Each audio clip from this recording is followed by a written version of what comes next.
Saudara, berbeda dengan 2020, tahun 2021 ini pemerintah melalui Kementerian Perhubungan menegaskan tidak ada larangan mudik. Sekali lagi, tidak ada larangan mudik Hari Raya Idul Fitri di tengah pandemi. Sebaliknya, Satgas COVID-19 menyebut belum ada keputusan final terkait mudik tahun ini dan masih dalam pembahasan bersama seluruh lembaga terkait. Tahun lalu, Satgas COVID-19 mencatat lonjakan kasus positif COVID-19 di masa mudik Lebaran. Angkanya naik hingga 69 hingga 93% dengan masa libur panjang pada 22 hingga 25 Mei 2020, 4 hari. Akibat pandemi, jumlah pemudik turun drastis di seluruh moda transportasi. Pada 2019, pemudik dengan mobil pribadi tercatat sebanyak 3,7 juta lebih dan turun hingga 465 ribu di tahun 2020. Khusus pemudik sepeda motor, tahun 2019 tercatat sebanyak 1,37 juta lebih dan diperkirakan akan turun menjadi 1,17 juta di tahun ini. Apa pertimbangan pemerintah terkait mudik tahun ini? Sejauh mana ancaman penularan saat kasus positif harian mulai berkurang dan vaksinasi yang terus dikebut saat ini? Kita ulas setelah informasi berikut ini. Pemerintah menyatakan tidak akan melarang masyarakat untuk melakukan tradisi mudik Lebaran di tahun ini. Pada musim mudik Lebaran tahun ini, pemerintah akan segera menyusun mekanisme protokol kesehatan yang ketat. Hal ini diungkapkan Menteri Perhubungan Budi Karya Sumadi dalam rapat kerja bersama Komisi 5 DPR. Menhub menyebut pihaknya bersama Satgas COVID-19 akan berkoordinasi untuk melakukan pelacakan masyarakat yang bepergian saat mudik. Kemukakan terkait dengan mudik 2021 pada prinsipnya pemerintah melalui Kementerian Perhubungan tidak melarang.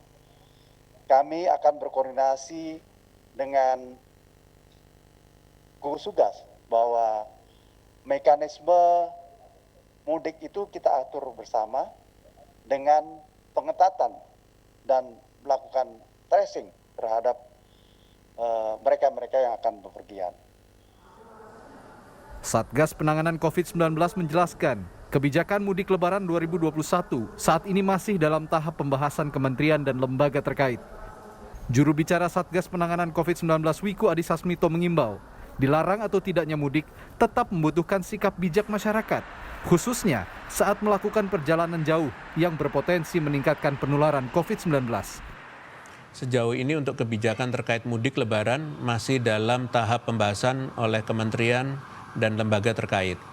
Namun pada prinsipnya dilarang atau tidaknya mudik, saya mengharapkan sikap bijak dari masyarakat untuk dapat mengambil keputusan yang terbaik, khususnya melakukan perjalanan jauh yang berpotensi meningkatkan penularan. Epidemiolog berpendapat tidak adanya larangan mudik pada Lebaran tahun ini bisa punya konsekuensi besar terhadap penambahan kasus penyebaran COVID-19. Karena itu pemerintah pun diminta untuk tidak mengizinkan penyedia jasa transportasi memberikan tiket promo atau bahkan ajakan mudik gratis yang membuat masyarakat semakin ingin pergi mudik. Selalu harus diimbau bahwa sifatnya saat ini lebih baik ada di rumah ataupun di lokasi di mana masyarakat tinggal pada saat mudik atau pada saat masa Lebaran ini akan jauh lebih baik untuk dirinya, keluarganya maupun masyarakat. Karena itu artinya akan mengurangi potensi penyebaran maupun potensi dia terpapar dari COVID-19. Bahkan meskipun dia sendiri atau keluarganya sudah divaksinasi. Tetap jangan sampai ada satu regulasi yang malah mendorong tambah banyak mudik, misalnya adanya diskon kereta, diskon pesawat udara, ya ini tentu akan sangat kontraproduktif dengan tujuan kita mengendalikan pandemi yang masih belum terkendali ini. Ditambah ancaman adanya varian baru yang kita punya kemampuan sangat minim untuk mendeteksinya. Mudik memang tidak dilarang. Namun upaya menekan penyebaran COVID-19 saat musim mudik menjadi pekerjaan serius bagi pemerintah, mengingat pandemi COVID-19 belum usai. Tim Liputan, Kompas TV. Saudara, pemerintah melalui Menteri Perhubungan tidak melarang warga untuk mudik pada Lebaran bulan Mei nanti. Apakah ini artinya pemerintah memberi kelonggaran terhadap kegiatan masyarakat meski masih dalam kondisi pandemi? Kita bahas bersama Ketua Bidang Penanganan Kesehatan Satgas COVID-19, Brigadir Jenderal TNI Purnawirawan Alexander Kaliga Ginting. Lalu ada pengamat kebijakan publik Trubus Rahadiansah dan juga epidemiolog Universitas Erlangga Windu Purnomo. Selamat malam, Bapak-bapak. Selamat malam. Selamat malam. Ya. Saya ke Pak Alex terlebih dahulu. Pak Alex, sikap dari Satgas COVID-19 terhadap rencana tidak adanya pelarangan mudik? Ya, Satgas COVID-19 tetap merespon dua hal. Satu, melihat besarnya kerinduan masyarakat untuk kembali ke aktivitas seperti sedia kala. Aktivitas sosial, aktivitas perekonomian, aktivitas keagamaan.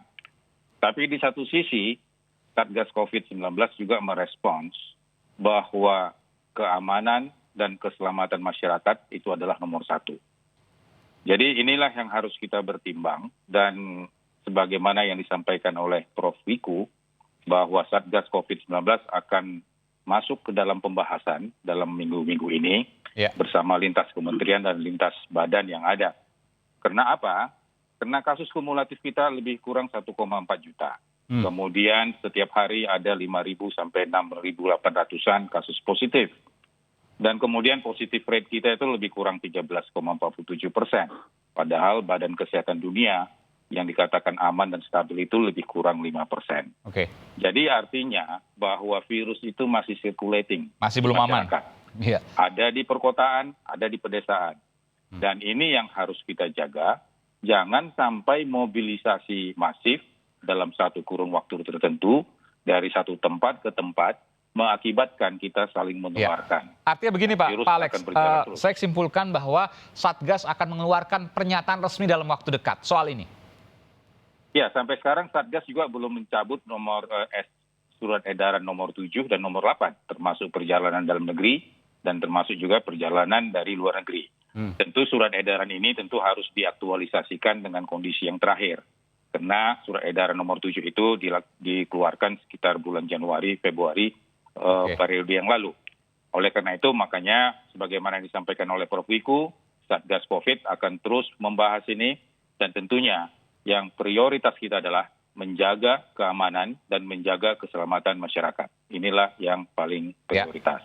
Baik, saya ke Pak Trubus. Pak Trubus, bisa dijelaskan kepada kami, kepada publik juga, apa sih yang akan terjadi jika tidak ada pelarangan mudik? Salah satu yang tadi disebutkan misalnya perang tarif di pesawat terbang. Apalagi bisa dibayangkan soal ini? Iya, menurut saya yang terjadi akan membludak terjadi kemacetan yang luar biasa dari adanya mudik yang memang diperbolehkan oleh pemerintah ini. Yang kemudian yang terjadi penularan COVID-nya juga tinggi di daerah, di tempat mana mobilitas masyarakat tinggi, terutama untuk daerah-daerah kategori wisata misalnya. Terjadi juga kerumunan di situ. Di samping itu juga persoalan-persoalan di mana di penularan di moda transportasi juga sangat dahsyat di situ. Saya kira ini akan menjadi kontradiksi di mana pada momen libur-libur yang sudah kita lakukan itu justru terjadi kenaikan yang sangat dahsyat, artinya horor. Karena itu menurut saya sebenarnya pemerintah harus tegas mengatakan ini untuk sementara jangan mudik dulu gitu. Karena kita sudah ada 4 kali lah paling tidak, yang 4 kali terjadi horor di dalam hari libur panjang ya? Iya, jadi ini harus tegas pemerintah. Karena yang jelas nih pemerintah nggak akan siap, pemerintah daerah juga nggak akan siap dalam hal ini untuk menangani mobilitas masyarakat yang begitu tinggi. Iya, berdasarkan apa yang saya sampaikan tadi oleh Pak Trubus, saya ingin ke Pak Windu. Pak Windu, bedanya apa dengan mudik tahun lalu? Mudik tahun lalu kan juga tidak dilarang secara ketat, boleh dengan persyaratan khusus. Misalnya di rest area ada tes acak lah begitu. Apa bedanya ketika kemudian mudik tidak dilarang tapi dengan pemberlakuan hal yang sama seperti tahun lalu? Kan sama saja. Ya, kan kita sudah belajar dari pengalaman ya. Yang tahun lalu seperti itu kan, begitu ada tidak ada larangan mudik ya. Karena mereka dilarang pun mereka juga tetap berangkat ya. Itu apa yang terjadi? 2 minggu sampai 3 minggu setelah itu kasus meningkat, ya kan? Dan kemudian setelah setelah itu juga setiap ada libur panjang selalu ada peningkatan kasus yang luar biasa. Jadi walaupun Nah, ada itu tes kan acak terjadi- nggak pengaruh tuh Pak Windu? Ya, jadi gini, itu saat itu ya kasus aktif kita masih sekitar 10 ribuan, 10 ribu Iya. 20 ribu Iya. itu bulan Mei yang lalu ya. Sekarang sudah 8 kali lipat, ya 8 kali lipat. Nanti kasus aktifnya juga begitu, ya 10 kali lipat lah pada hari ini. Ya kemudian kematian juga gitu, pada hari ini 10 kali lipat daripada pada bulan Mei yang lalu itu. Nah, jadi kita bayangkan ya, pada saat itu saja yang terjadi terjadi peningkatan kasus yang luar biasa. Bayangkan kalau pada saat yang seperti sekarang ya di mana kasus belum terkendali, tadi Pak Alex mengatakan juga kan bahwa positivity rate kita masih sekitar 15% ya, bahkan kadang-kadang naik 30% dan seterusnya. Nah, itu menunjukkan bahwa kita ini belum terkendali. Ya, jadi artinya terlalu terburu ya ketika Bapak Menhub mengatakan kita tidak melarang mudik. Itu terlalu riskan dan sangat berbahaya. Iya. Jadi menurut saya ya kita lihat ya bagaimana tren penurunan kasus ini di bulan depan. Karena paling tidak bulan depan kita putuskan. Jadi benar apa yang dipikirkan oleh Satgas, itu tunggu dulu ya. Yeah. Jadi jangan keburu memutuskan pada saat kita belum terkendali seperti ini. Iya, saya juga agak bingung kemudian ketika ada pelarangan mudik. Bagaimana caranya nanti? Tentu ini hal yang tidak mudah untuk dilakukan karena bisa lewat akses tertentu dan lain sebagainya. Ini baru bicara soal Jakarta ke arah timur misalnya. Belum lagi bicara soal dari Jawa Timur ke arah barat atau ke arah selatan dan lain sebagainya. Tentu ini menjadi PR. Adakah kemungkinan untuk pelarangan mudik? Yang di bayangan saya agak sulit. Tapi bagaimana ketika mudik itu kemudian diperbolehkan tanpa membuat adanya kenaikan tingkat positivity rate atau tingkat penularan baru? Saya akan segera kembali saat lagi, saudara. Tetaplah bersama kami di Sapa Indonesia Malam.